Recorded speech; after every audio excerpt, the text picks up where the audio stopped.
Good evening बच्चों। आ जाइए फटाफट, आपका टाइम हो रहा है क्लास का और आप सभी लोग उपस्थित हो जाइए। फिर क्वेश्चन स्टार्टिंग करते हैं। हम लोग 30 क्वेश्चन पे डिस्कशन करेंगे फटाफट और आपको 5 सेकंड का टाइम देंगे। इसके अंदर आप जो है कोशिश करिएगा उसको हल करने की, मनन करिएगा कि आंसर क्या होना चाहिए उसका, फिर हम उसका आंसर भी बताते जाएंगे। चलिए तो स्टार्ट करते हैं, बाकी के सभी लोग आते ही रहेंगे। तो पहला क्वेश्चन है, एवोगाद्रो संख्या का मान होता है। लगभग ये क्वेश्चन सभी बच्चों को क्लियर होना चाहिए कि एवोगाद्रो संख्या का मान कितना होता है। एवोगाद्रो संख्या का मान सभी बच्चे जानते हैं क्या होता है, 6.023 इंटू 10⁻23। बिल्कुल सही जवाब, बिल्कुल सही जवाब। चलिए ठीक है, नेक्स्ट क्वेश्चन की तरफ मूव करते हैं। नेक्स्ट क्वेश्चन क्या कह रहा है, एक मोल बराबर होता है। एक मोल किसके बराबर होता है, तो एक मोल में आप जानते हैं एक मोल में कितना होता है, 6 इंटू 10⁻23 मोल की संख्या जो है नंबर बराबर होता है। चलिए नेक्स्ट क्वेश्चन की तरफ मूव करते हैं। क्वेश्चन नंबर नेक्स्ट है, क्या पूछ रहा है, एनटीपी पर 44.8 लीटर CO2 गैस में मोलों की संख्या क्या होगी। तो थोड़ा सा यहाँ समझ लीजिए, एनटीपी पर क्या होता है बेटा, एनटीपी पर 22.4 लीटर जो गैस होती है, कोई भी गैस होती है उसका 22.4 लीटर गैस का जो आयतन है, ठीक है, गैस में मोलों की संख्या कितनी होती है, में गैस में अणुओं की संख्या, ऐसे लिख दो, में अणुओं की संख्या एनटीपी पर, एनटीपी कह दो या एसटीपी कह दो, ठीक है, पर 22.4 लीटर गैस में अणुओं की संख्या होती है 6.023 × 10⁻23 के बराबर होती है। तो अब देखिए 22.4 लीटर में ये संख्या होती है। 22.4 की जगह यहाँ पे क्वेश्चन में क्या दे रखा है, 44.8। तो ये क्या है, 44.8 22.4 का 2 गुना है। क्या यहाँ पे क्या करना है, इंटू 2 करना है, तो इंटू 2 करना है। तो क्या पूछ रहा है कि मोलों की संख्या क्या होगी, तो 22.4 लीटर में गैस के अणुओं की संख्या इतनी होती है और 22.4 लीटर गैस में मोलों की संख्या 1 होती है। दो बातें समझ लो, मोलों की संख्या कितनी होती है, मोलों की संख्या 1 होती है, ठीक है। अगर 22.4 लीटर दिया है तो हमें याद रखना है दो बातें, 22.4 लीटर में गैस में मोलों की संख्या 1 मोल और 22.4 लीटर में गैस के अणुओं की संख्या तो 6.023 × 10⁻23। तो कितने मोल हो जाएंगे यहाँ पे, हाँ बिल्कुल सही जवाब, आप लोग बिल्कुल सही सोच रहे हैं, आंसर होगा इसका 2। चलिए नेक्स्ट क्वेश्चन की तरफ मूव करते हैं। क्वेश्चन नंबर बिल्कुल एज सेम वही क्वेश्चन पूछ लिया, अभी आपको बताया था एनटीपी पर किसी गैस के 1 मोल का आयतन होता है, कितना होता है, 22.4 लीटर होता है। अभी क्वेश्चन पे डिस्कशन हुआ था। ये क्वेश्चन थोड़ा सा, नेक्स्ट क्वेश्चन देखिए, ये क्वेश्चन है थर्मोडायनेमिक्स से। एक गैस का रुद्धोष्म दबाव, एडियाबेटिक की बात कर रहा है, यानी कि जब ना ही एनर्जी का ट्रांसफ़र होगा ना कुछ होगा, उस समय प्रेशर लगाया जाए तो टेम्परेचर कैसा हो जाता है, तो टेम्परेचर उस समय बढ़ जाता है। ये रुद्धोष्म वाली कंडीशन है, जब एडियाबेटिक सिस्टम होता है उस समय अगर दबाव लगाते हैं तो तापक्रम जो है वो बढ़ जाता है। नेक्स्ट क्वेश्चन की मूव करते हैं। नेक्स्ट क्वेश्चन कह रहा है कि 8 ग्राम NaOH को जल में घोलने पर 250 ml में विलयन तैयार किया गया तो मोलरता क्या होगी। मोलरता क्या है, देखो बच्चों, मोलरता एक प्रकार की सांद्रता है। चलिए हम ये एक्सप्लेन कर देते हैं इस क्वेश्चन को। मोलरता सांद्रता, इसमें क्या होता है कि मोल जो होते हैं, किसी भी पदार्थ के मोल होते हैं वो लीटर में घुले होते हैं, तो इसको मोल पर लीटर में सांद्रता कहते हैं। और मोलों की संख्या बराबर आप जानते हैं क्या होता है, भार बटे अणुभार, भार बटे अणुभार बटे आयतन किसमें, लीटर में। ये आयतन किसमें, वॉल्यूम किसमें रखा होगा, लीटर में रखा होगा। तो भार बटे अणुभार, भार कितना है 8 ग्राम, अणुभार कितना होता है 40, निकाल लीजिए। सोडियम का यहाँ कितना होता है 23, ऑक्सीजन का कितना होता है 16, एक हाइड्रोजन का होता है, टोटल कितने हो गए 40। तो 8 बटे 40 बटे 1 लीटर, तो 250 ml है। 1 लीटर बनाने के लिए क्या करोगे आप, 1000 से भाग लगाओगे, तो यहाँ कितना आ जाएगा 1 बटे 4, और ये काटोगे 8 पंचे 40, तो यहाँ पे हो गया 1 बटे 5 बटे 1 बटे 4। तो क्या हो जाएगा, ये ऊपर पहुँच जाएगा गणित के नियम से, तो 4 ऊपर 5 नीचे, भाग लगाओगे नहीं जाएगा, दशमलव लगाए, एक बिंदी बढ़ाई, 40 हो गए, तो 5 अट्ठे 40, यानी 0.8 आ गया। तो मोलरिटी कितनी हो जाएगी 0.8। क्लियर होगा, सब लोगों को समझ में आ रहा है। चलिए एक सिंपल सा डायरेक्ट ही क्वेश्चन पूछ लिया है कि सोडियम का मोलर द्रव्यमान कितना होता है? तो सोडियम का 23 होता है, अभी हम लोगों ने देखा, तो आंसर क्या हो जाएगा? 22.99 ग्राम पर मोल। ये क्वेश्चन थोड़ा सा हम लोग जल्दी जल्दी बता रहे हैं क्योंकि 30 क्वेश्चन पे हम लोग डिस्कशन करने हैं, एक बार में रिवाइज हो जाएगा फटाफट। इस तरीके से क्वेश्चन हम लोग पढ़ रहे हैं।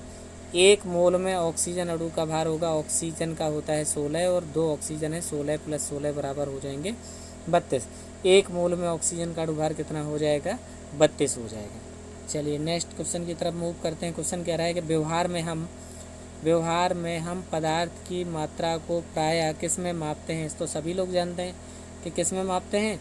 ग्राम प्रति मोल में। इतने ग्राम प्रति मोल किसी के अंदर घुला हुआ है, इस प्रकार की कंडीशन हम लोग देखते हैं। चलिए नेक्स्ट क्वेश्चन की मूव करते हैं। क्वेश्चन कह रहा है कि कैल्शियम का मोलर द्रव्यमान है। कैल्शियम का परमाणु क्रमांक 20 होता है, बाहर 40 होता है। अगर आप एक्यूरेट जाएंगे टेबल में देखेंगे तो 40.078 होता है। तो यहाँ पे थोड़ा सा मिस्टेक है, 0 नहीं लिखा हुआ, आंसर अपना है 40.078 होता है, नहीं तो 41 के करीब मान लेते। चलिए नेक्स्ट क्वेश्चन देखते हैं। किसी तत्व के तुल्यांकी भार और संयोजकता में क्या संबंध होता है या गुणनफल के बराबर होता है? तो फॉर्मूला होता है परमाणु भार बराबर, तो यानी कि यह चीज़ इसके बराबर हो जाएगी। परमाणु भार बराबर हो जाएगा तुल्यांकी भार, जिसको हम लोग कहते हैं इक्विवेलेंट वेट। क्या हो जाएगा? इक्विवेलेंट वेट हो जाएगा, WTG equivalent weight into valency. तो यहाँ पे ये फार्मूला होता है अपना, तो आंसर क्या हो जाएगा? परमाणु भार बराबर हो जाएगा वैलेंसी गुणा इक्विवेलेंट वेट। पदार्थ की नवीनतम खोजी गई अवस्था कौन सी है? तो पदार्थ की जो नई अवस्था खोजी गई है वो बोस-आइंस्टीन कंडेंसेट है। उसके बाद होती है फर्मी आइंस्टीन कंडेंसेट। तो इन्होंने यही जो 5वीं अवस्था दे रखी है वो यही है। चलिए नेक्स्ट क्वेश्चन देखते हैं। आयोडीन लिया है और आयोडीन पोटेशियम आयोडाइड यानी कि I2 और KCl का मिश्रण है और उससे आयोडीन को पृथक करना है। तो आप जानते हैं कि आयोडीन जो है वो कैसा है? सब्लिमेशन हो जाता है, उसका ऊर्ध्वपातक पदार्थ है, यानी कि गर्म करने पर जो पिघलता नहीं है, सीधे वाष्प अवस्था में बदल जाता है, उसको क्या कहते हैं? ऊर्ध्वपातक। चलिए नेक्स्ट क्वेश्चन क्या कह रहा है? मानक ताप दाब पर कौन से तत्व द्रव हैं? तो आप जानते हैं मरकरी ऐसा है जो रूम टेम्परेचर पे ही लिक्विड होता है। क्लियर है बात? चलिए नेक्स्ट क्वेश्चन देखते हैं। क्वेश्चन नंबर 15 क्या कह रहा है? Question number 15 says that 19.7 kilogram है सोना दिया गया है, किसी स्मगलर द्वारा प्राप्त किए गए सोने का कितना अणु प्राप्त होगा? तो नंबर ऑफ मोल्स निकालते हैं। सबसे पहले नंबर ऑफ मोल्स के लिए क्या होता है? भार बटे अणु भार। हम लोग ये फॉर्मूले लगाते हैं, भार बटे अणु भार। तो क्या हो जाएगा? भार बटे अणु भार लगाओगे, भार कितना है? 19.7। लेकिन लिखना किस में होता है? याद रखो हमेशा ग्राम में, हमने आपको बताया है। तो इसमें कितने लिखा है? किलोग्राम में। बटे कितना हो जाएगा? 197। इससे डिवाइड करिए, ये कितनी बार चला जाएगा? 10 बार। इससे ऊपर ले जाइए, 10⁻² हो जाएगी, यानी कि 100 मोल हो गए। कितने हो गए? लेकिन उसने पूछा है कि कितने अणु प्राप्त होंगे, तो मोलों की संख्या में गुणा कर दीजिए एवोगाद्रो संख्या का। तो क्या होगा? संख्या तो वही मिलेगी, लेकिन 10⁻, क्या हो जाएगा? 25 हो जाएगा। देखिए भ्रमित करने के लिए कितना अच्छा, उसने ऑप्शन पहला 100 दे दिया। तो ये तो मोलों की संख्या 100 निकली है। आंसर कितना हो जाएगा? 6.02 × 10⁻25। अगर आप थोड़े से चूके और 100 पे लगा दिए तो आंसर गलत हो जाएगा आपका। नेक्स्ट क्वेश्चन कह रहा है कि परमाणु में नाभिक होता है, इसके नाभिक के चारों ओर वृत्ताकार कक्षाएं होती हैं जिनमें इलेक्ट्रॉन चक्कर लगाते हैं। भैया सीधा सीधा स्टेटमेंट है, रदरफोर्ड ने ऐसा कहा था। मुलीकन ने इलेक्ट्रॉन पर आवेश बताया था कितना होता है, और जे थॉमसन जो है आप जानते हैं इलेक्ट्रॉन की खोज करता है, और डाल्टन ने परमाणु की खोज की थी। तो रदरफोर्ड का मॉडल है, इसमें इन्होंने बताया कि वृत्ताकार कक्षा होती हैं जिसमें ये चक्कर लगाते हैं। चलिए नेक्स्ट क्वेश्चन की तरफ मूव करते हैं। क्वेश्चन बहुत अच्छा है। 1 लीटर गैस का STP पर भार 1.16 ग्राम है, यह संभवतः किसका है? तो आप जानते हैं कि 22.4 लीटर जो है किसी गैस के आयतन के लिए जो मोलों की संख्या कितनी होती है? 1 होती है 22.4 लीटर के लिए। अब हमें बताना है कि 1.16 ग्राम जो है वो 1 लीटर के लिए किसके? तो यहाँ पे हमको क्या बनाना पड़ेगा? पहले 1 लीटर बनाना पड़ेगा, तो डिवाइड बाई कितना हो जाएगा? यहाँ पे 22.4 हो जाएगा। इनमें से आप रख के देखेंगे जिसमें भाग लगाने से हम लोगों का आंसर लगभग 1 बार आ रहा है। तो ध्यान दो, 12 दूना 24 हुआ, 24 और 2 हाइड्रोजन का कितना हो गया? इसका अणु भार 26 हो गया। इसका जोड़िए, कार्बन का 12 होता है, इसका 18 होता है, और ऑक्सीजन का 16 होता है, कितना हो जाएगा? 28। ठीक है, बटे 22 हो गया। अच्छा, लिखना कितना है 1.6, इसमें भी 1 टाइम्स जाएगा 1 टाइम्स जाएगा, ये 32 है, इसमें ज़्यादा हो जाएगा, ये 16 है, इसमें तो जाएगा ही नहीं। तो क्या करना है, यहाँ पे अलग अलग करके हम देख लेते हैं। 26 बटे लिख देते हैं 22.4, अगला लिखते हैं 28 बटे 22.4, अगला क्या लिखते हैं 32 बटे 22.4, ठीक है। अगला लिखते हैं 16 बटे 22.4। तो क्या करेंगे, इसके लिए निकालिए तो 22.4, ये तो आंसर आएगा ही नहीं, इसमें लगाएंगे 22 एकम 22, एक बार गया, कुछ बचे तो फिर एक बार गया, तो 1.16 जो है वो एसिटिलीन के लिए ही आ रहा है। तो हमें पता चल रहा है कि 1 लीटर गैस का भार STP पे कितना है 1.16 के लिए, एसिटिलीन के लिए हो जाएगा। तो संभवतः आंसर क्या सही है, संभवतः वो पूछ रहा है, तो लगभग आंसर वहीं पहुँचेगा 1.16 के। चलिए नेक्स्ट क्वेश्चन की तरफ मूव करते हैं। क्वेश्चन क्या कह रहा है, किसी पदार्थ के एक अणु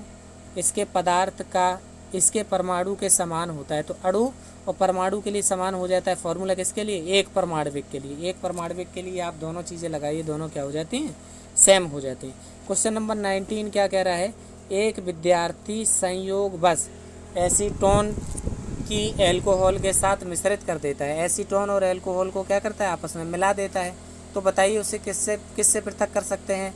तो किससे पृथक कर सकते हैं, प्रभाजी आसवन से। याद रखिएगा, ऐसे दो कार्बनिक यौगिक जिनके क्वथनांकों में बहुत ज़्यादा अंतर नहीं होता है, मतलब 30 डिग्री सेल्सियस से कम का अंतर रहा हो, ऐसे दो कार्बनिक यौगिकों को पृथक करने के लिए प्रभाजी आसवन विधि का प्रयोग किया जाता है। चलिए क्वेश्चन नंबर मूव करते हैं 20 की तरफ। निम्नलिखित में से कौन सा एक रासायनिक परिवर्तन नहीं है। यानी रासायनिक परिवर्तन होगा तो प्रोडक्ट से लेके आप रिएक्टेंट से लेके प्रोडक्ट में दोबारा कन्वर्जन नहीं कर सकते, ये होता है, याद रखिए।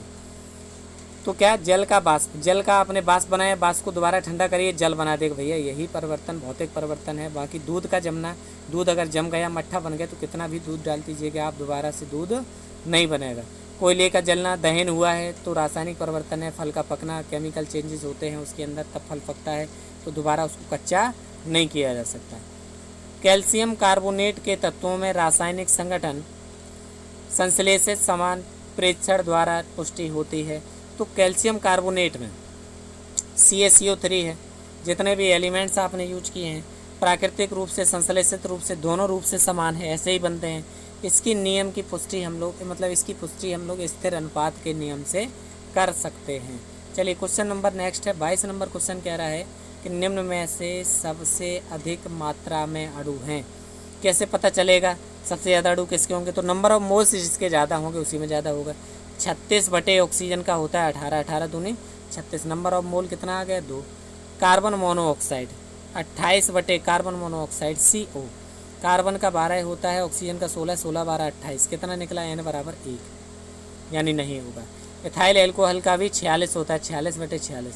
नाइट्रोजन पेंटा ऑक्साइड N2O5 होता है, करिए ऐसे करिए, 16 पंचे 80 प्लस 14 दूनी 28, कितना हो गया 108,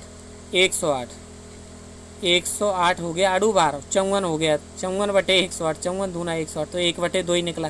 सबसे ज़्यादा नंबर ऑफ मोल्स कैसे निकले, इसमें उसी का गुणा करोगे 6.023 × 10⁻23 में, सबके ही साथ करोगे तो आगे जिसमें मल्टीप्लाई ज़्यादा वही आंसर। क्लियर हो गया होगा सब बच्चों को, बताइए क्लियर है एक बार। चलो क्वेश्चन नंबर आगे चलते हैं। क्वेश्चन नंबर 23 कह रहा है कि एम्फोटेरिक यानी कि उभयधर्मी, क्या कह रहा है, उभयधर्मी पदार्थ किस रूप में क्रिया करते हैं, उभयधर्मी जो दोनों की तरह काम करते हैं, जो एसिड और बेस दोनों की तरह काम करते हैं, उनको क्या कहते हैं, उभयधर्मी कहते हैं। चलिए नेक्स्ट क्वेश्चन क्या कह रहा है कि ऑक्सीजन का भार क्या होगा जिसका STP पर 21 लीटर है।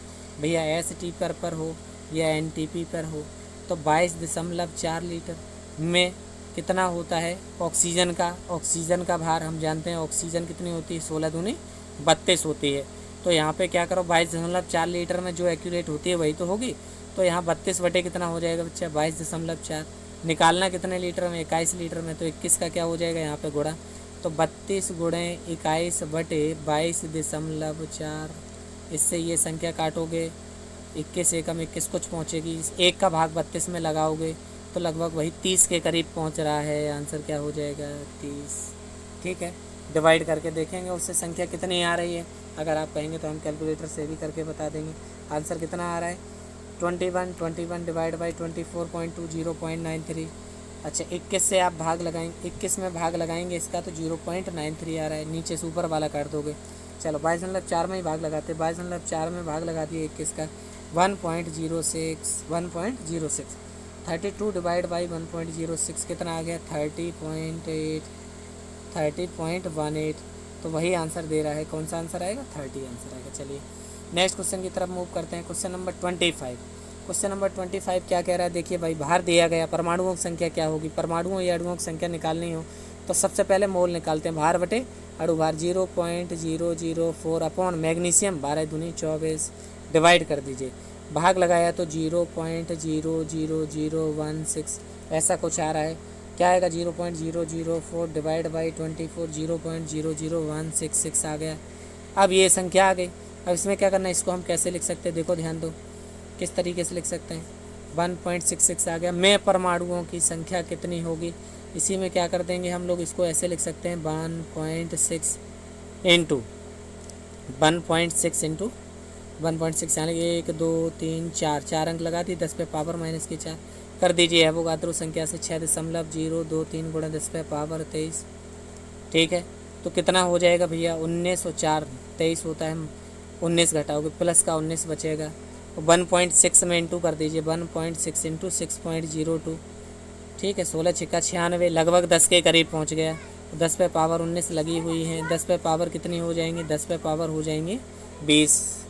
ठीक है, समथिंग कितना आंसर आ जाएगा 10 टू पावर 20। क्लियर है बात। चलिए नेक्स्ट क्वेश्चन की तरफ मूव करते हैं। क्वेश्चन नंबर 26 क्या कह रहा है, कार्बन का कौन सा है, कार्बन 12 है। कार्बन 12 के 1 मोल किसी का भी 1 मोल बना रहे, हमें तो मालूम है भैया कितना आता है 6.02 into 10 to power 23। 27 number question क्या कह रहा है, 60 ग्राम हीलियम में, हीलियम जानते हैं परमाणु क्रमांक 2 होता है, परमाणु भार 4 होता है। तो क्या हो जाएगा, मोलों की संख्या बराबर भार बटे अणु भार 60 बटे 40 बराबर 15। ये सबसे सिंपल क्वेश्चन था, आज का सबसे सिंपल क्वेश्चन था। मोलों की संख्या कितनी हो जाएगी 15 हो जाएगी। ठीक है, चलिए नेक्स्ट क्वेश्चन पे मूव करते हैं। 28 नंबर क्वेश्चन क्या कह रहा है, 25 ग्राम सल्फ्यूरिक एसिड। सल्फ्यूरिक एसिड का सूत्र जानते हैं बच्चा लोग, कितना होता है H2SO4 होता है। H2SO4 सूत्र होता है, अणु भार कितना होता है 28। मोल कैसे बताओगे, भार बटे अणु भार 25 बटे 98। भाग लगाइए, इससे भाग नहीं जाएगा, बिंदी लगाइए, दशम लगाइए, 250 हो गए, 250 हो गए। भाग लगाओगे इसको 100 दूनी 200 लगभग 2 बार जाएगा तो 0.2 भैया 0.2 पहले ही में आंसर आ रहा है। ठीक है, 28 क्वेश्चन हो जाएगा, कैलकुलेशन करके देख लीजिएगा। क्वेश्चन आगे 29 नंबर क्वेश्चन क्या कर रहा है, 29 क्वेश्चन क्या कर रहा है, कॉपर के एक अणु में किसी का भी एक अणु हो, परमाणुओं की संख्या 6.022 गुणा 10 पे पावर 23 होती है। चलिए आज की क्लास का लास्ट क्वेश्चन हम लोग डिस्कशन करते हैं। क्या क्वेश्चन कह रहा है, एवोगाद्रो संख्या को डिनोट करते हैं, किससे डिनोट करते हैं भैया, N0 से डिनोट करते हैं, या Na लिख देते हैं नंबर ऑफ एवोगाद्रो, या क्या लिख देते हैं N0 लिख देते हैं। चलिए बहुत बहुत धन्यवाद आप सभी लोगों का जुड़ने के लिए। आज को क्लास को यहीं समापन करते हैं। बहुत बहुत धन्यवाद, गुड नाइट, बाय।